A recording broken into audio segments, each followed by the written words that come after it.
Hey everyone, welcome back to The Explainer. We're jumping right into the biggest sports news of the day, focusing on the 2026 FIFA World Cup. If you've been watching, you know the energy is just absolutely electric right now. But there's a massive storyline unfolding entirely off the pitch, and honestly, it could completely change the trajectory of the whole tournament. So let's dive into exactly what's happening and how it shakes up today's games. The big question we really need to answer is, why is Brazil's all-time top scorer missing from today's World Cup clash? It's the ultimate mystery hanging over the squad right now. Look, when we think of Brazilian football, we immediately picture those dazzling, unstoppable attackers, right? And there's one name that always stands above the rest. But no way around it, when the referee blows the whistle today, their absolute brightest star is going to be completely absent. Here are the hard facts.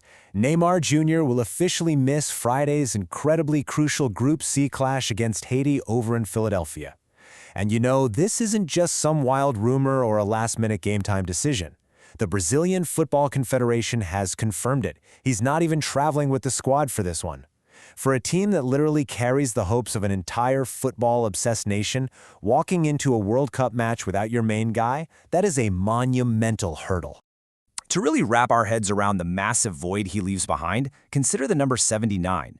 That is the staggering amount of international goals Neymar has netted for Brazil, making him their all-time leading men's scorer. You just don't replace 79 goals worth of elite experience and pure playmaking magic overnight. It's like taking the engine out of the sports car. This one number hits the nail on the head when it comes to exactly what Brazil's offense is missing today. But okay, here's the crazy context behind all that legendary status. Even though he's the ultimate talisman for his country, Neymar actually hasn't played for Brazil in almost 3 years.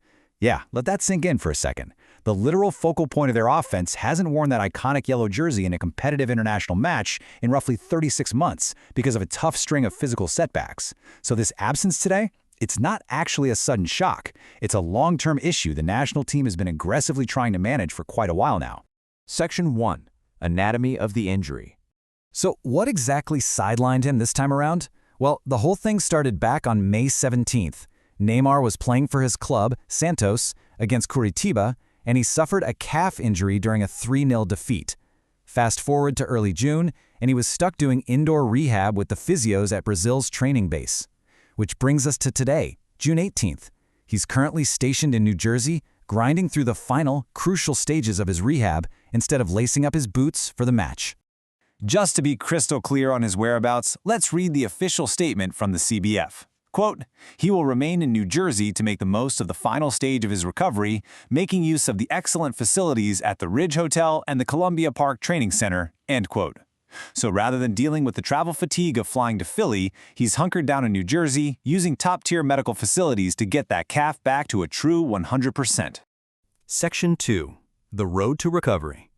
It's definitely not all bad news, though. We are actually seeing a clear, step-by-step ramp-up in his training just this week. The momentum is building, and honestly, it's a huge positive for Brazilian fans. Step 1 was that indoor rehab we just talked about. But check out Step 2. On Tuesday, he had his very first training session in the US since joining the squad. He was away from the main group, but still, progress. And then Step 3, the real exciting part. On Wednesday, the 34-year-old finally got back on the pitch. He warmed up separately but actually jumped into some on-pitch drills with his teammates before going back to individual sideline work. You can really see him stepping up the intensity day by day. Section 3. High stakes in Group C. All right, let's zoom out for a second. We know Neymar's recovering, but what does his absence actually mean for the squad today? When we review the current Group C standings, Brazil is sitting on just one single point right now after opening their World Cup run with a draw against Morocco. Haiti, meanwhile, is at the absolute bottom with 0 points after a defeat to Scotland. For 5-time world champions like Brazil, 1 point from the opener, that is a very shaky start. They absolutely need to grab maximum points today to comfortably advance, and man, that puts an immense amount of pressure on a squad missing its most prolific goal scorer. The dynamic of today's matchup is just a complete clash of extremes. On one hand, you've got Brazil, absolutely desperate to secure their first 2026 World Cup victory, prove their heavyweight status, and get this tournament back on track. On the flip side, you have Haiti, and they're fighting tooth and nail just to survive. For Haiti, losing today almost certainly means elimination. That makes them an incredibly dangerous, highly motivated opponent for a Brazilian team that's, quite frankly, still trying to find its rhythm. The bottom line? Brazil simply must challenge for their first victory today. even without their star forward. You know, the expectations of millions of fans back home, they don't just magically pause because one player's in the medical room. The rest of this Brazilian squad is expected to step up, fill that massive 79-goal void, and somehow find a way to overcome a desperate Haitian team. Section 4. Targeting the knockouts. And this brings us to the ultimate, long-term strategy of the coaching and medical staff. Brazil is taking a massive, calculated gamble here. The plan is to implement a super cautious approach and completely avoid risking Neymar in these early group matches. Why? Because they are laser-focused on ensuring his full fitness for the later stages. The medical team clearly believes that if they sacrifice his presence on the pitch right now, they can completely unleash his creativity and rely on his experience for a deep run when it's do or die in the knockouts. It's a huge long-term play, but it means the rest of the team has to carry the heavy burden right now. Which leaves us with one incredibly provocative question. Will this calculated gamble actually pay off for the five-time world champions? Think about it. If Brazil struggles in the group stages without him, leaving him back in New Jersey is going to be heavily scrutinized.